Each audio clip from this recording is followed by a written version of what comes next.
Hi, welcome at the channel Tarot Enlightenment. My name is Annemiek and I'm going to read from A Course in Miracles, lesson 135, because it's nice for everybody. It gives such comfort and it's very helpful. We think that the body has a frailty, that constant care and watchful deep concern are needful to protect its little life. But it is the mind which gave the body all the functions that you see in it, and set its value far beyond a little pile of dust and water. The body is in need of no care, of no defense. This cannot be too often emphasized. The body will be strong and healthy if the mind does not abuse it by assigning it to roles it cannot fill, to purposes beyond its scope, and to exalted aims which it cannot accomplish. Such attempts, ridiculous yet deeply cherished, are the sources for the many mad attacks you make upon the body.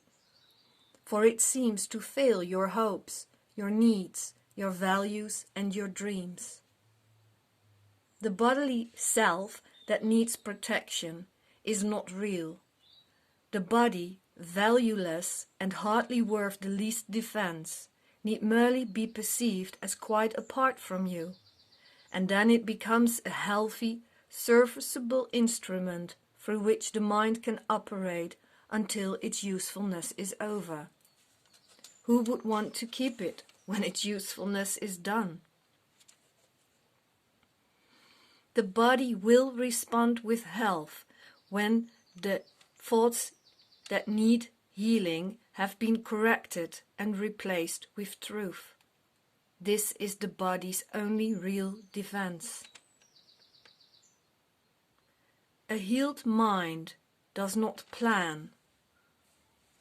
A healed mind carries out the plans that it receives through listening to wisdom that is not its own.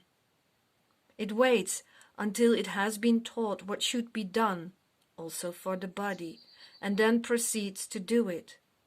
It does not depend upon itself for anything except its adequacy to fulfill the plans assigned to it. A healed mind is relieved of the belief that it must plan, although it cannot know the outcome which is best, the means by which it is achieved, nor how to recognize the problem that the plan is made to solve. It must misuse the body in its plans until it recognizes this is so. But when it has accepted this as true, then it is healed. Enslavement of the body to the plans the unhealed mind sets up to save itself must make the body sick. It is not free to be the means of helping in a plan which far exceeds its own protection and which needs its service for a little while.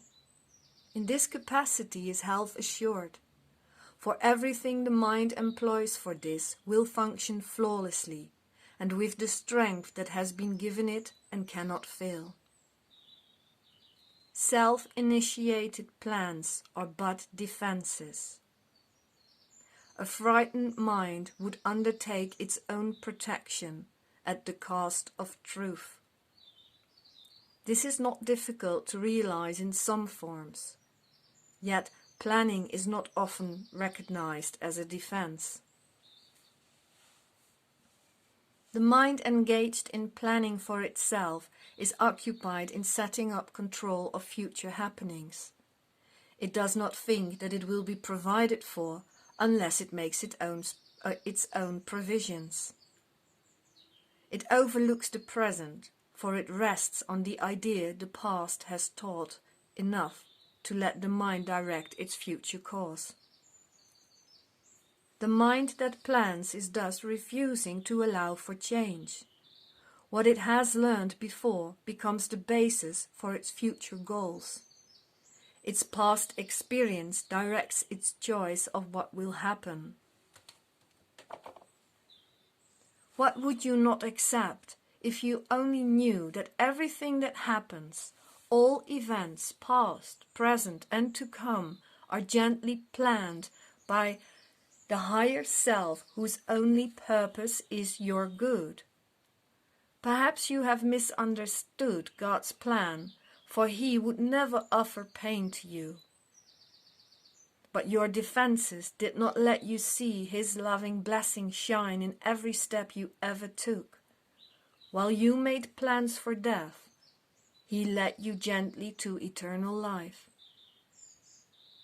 Your present trust in Him is the defense that promises a future undisturbed, without a trace of sorrow, and with joy that constantly increases as life becomes a holy instant set in time, but heeding only immortality. Listening to the voice for God, the higher self, will make us sure that everything we need is given us today. But if I defend myself, I am attacked. But in defenselessness, I will be strong, and I will learn what my defenses hide. Nothing but that. If there are plans to make, you will be told of them. They may not be the plans you thought were needed, nor indeed the answers to the problems which you thought confronted you. But they are answers to another kind of question, which remains unanswered, yet in need of answering until the divine answer comes to you at last. In the light and joy of simple trust, you will only wonder why you ever thought that you must be defended from release. Heaven asks nothing.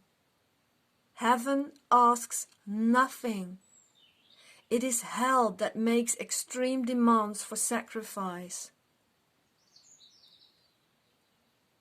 You give up nothing in these times today when, undefended, you present yourself to your Creator as you really are.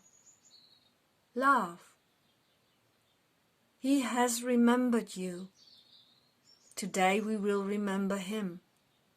For this is, whatever day it is, Easter time in your salvation. Easter time for your salvation. And you rise again from what was seeming death and hopelessness. Now is the light of hope reborn in you, for now you come without defense to learn the part for you within the plan of God. What little plans or magical beliefs can still have value when you have received your function from the voice for God Himself, the higher self? Try not to shape this day as you believe would benefit you most, for you cannot conceive of all the happiness that comes to you without your planning. Learn, learn, and all the world will take this giant stride and celebrate your Easter time with you. Throughout the day, as foolish little things appear to raise defensiveness in you and tempt you to engage in weaving plans, remind yourself this is a special day for learning, and acknowledge it with this. This is my Easter time. I will rise up. I will be reborn. This is my Easter time, and I would keep it holy. I will not defend myself, because the Son of God needs no defense against the truth of His reality.